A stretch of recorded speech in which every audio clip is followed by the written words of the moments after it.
Hello everyone, welcome back to my new mini vlog. আচ্ছা, সবার আগে তোমরা বলো তো যে তোমরা এই লোকেশনটা চিনতে পারো কিনা আর কখনো গেছো কিনা। আমার তো মনে হয় না যে এই লোকেশনটা চেনে না বা যায়নি এমন কেউ এখনো পর্যন্ত আছে। আমার তো খুবই ফেভারিট একটা জায়গা, আর সেই দিনকে না আমার আবার নৌকা চড়তে ইচ্ছা করছিল। হ্যাঁ, আবার। তার কারণ এর আগে আমি একবার নৌকা চড়েছি, তাও আবার অনেক দিন আগে। ও, সেদিনকে আমি একা ছিলাম না, আমরা ছিলাম দুজন।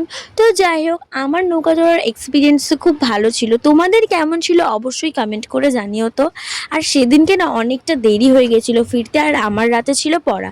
তাই আমি ঝটাপট টাইম ওয়েস্ট না করে চলে গিয়েছিলাম পড়তে। আর পড়তে থেকে বেরিয়ে দেখি এরকম একটু টিপ টিপ করে বৃষ্টি পড়ছে। আমি তো ভাবলাম যে এই বৃষ্টির মধ্যে আমি বাড়ি চলে যেতে পারবো, কোনো অসুবিধা হবে না। আর বৃষ্টিটা যে এত জোরে চলে আসবে এটা আমি বুঝতেই পারিনি। আর আমি সেদিনকে ছাতাও নিয়ে যাইনি, একটা শেডের নিচেই দাঁড়িয়েছিলাম। তার সত্ত্বেও দেখো পুরো ভিজে গেছি, চুল টুল সব ভিজে গেছে। তো যাই হোক, এই বৃষ্টিতে তো আর ছাতা ছাড়া যাওয়াই যাবে না। তাই আমি ওখানেই অপেক্ষা করছিলাম, আর তারপর চলে এসেছিল আমার বাড়ির লোক ছাতা নিয়ে আমাকে বাড়ি নিয়ে যেতে।